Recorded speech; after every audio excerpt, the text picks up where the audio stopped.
Alors le premier Q7, il a eu une très longue carrière puisqu'il est apparu en 2006, il a donc 9 ans d'existence. Et il est remplacé par un tout nouveau modèle qui est pour le moins innovant.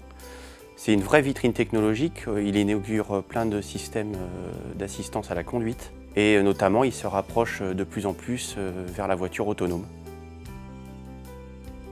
Alors le Q7 n'est pas encore totalement autonome, mais il avance à grands pas. Il y a notamment un tout nouveau système qui lui permet de gérer tout seul les pédales de frein et d'accélérateur sur route avec la gestion des différentes situations que cela suppose, c'est-à-dire l'arrivée sur les virages et les ronds-points. C'est un cran au-dessus d'une classe S qui n'arrivait pas à faire ça. La classe S, elle avait inauguré ce qu'on appelle le Traffic Jam Assist, qui permet dans les embouteillages de suivre la voiture de devant et les lignes au sol jusqu'à 65 km/h. Donc là, le conducteur n'a plus à gérer non plus le volant, ni pédale de frein et d'accélérateur. Donc là, pour le coup, il pourrait quasiment bouquiner. La voiture suit celle de devant. Le Q7 a le droit à ce système-là en option également.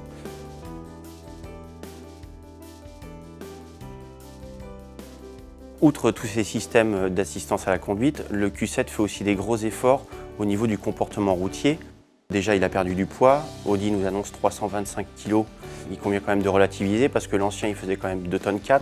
Donc on reste largement au-dessus des 2 tonnes. Il peut aussi disposer de roues arrière directrices.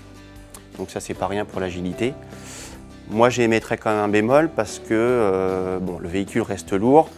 Et en plus, notre modèle d'essai était chaussé de pneus hiver encore, qui ne sont pas hyper efficaces sur sol sec. Donc j'ai trouvé encore un train avant un petit peu lourd, notamment dans les passages serrés. Donc c'est sûr qu'elle est un petit peu plus incisive, elle rentre un peu mieux dans les virages, mais quand on insiste, ça reste un petit peu lourd.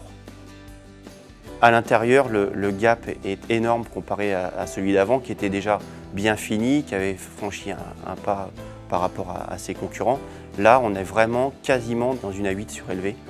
La planche de bord aérienne est juste superbe, elle peut être recouverte de cuir. Voilà, la présentation est super sympa. Et il reçoit le nouveau bloc d'instrumentation entièrement digital et paramétrable sur lequel on peut reporter par exemple la carte du GPS en Google Earth. Donc là, il assure le spectacle.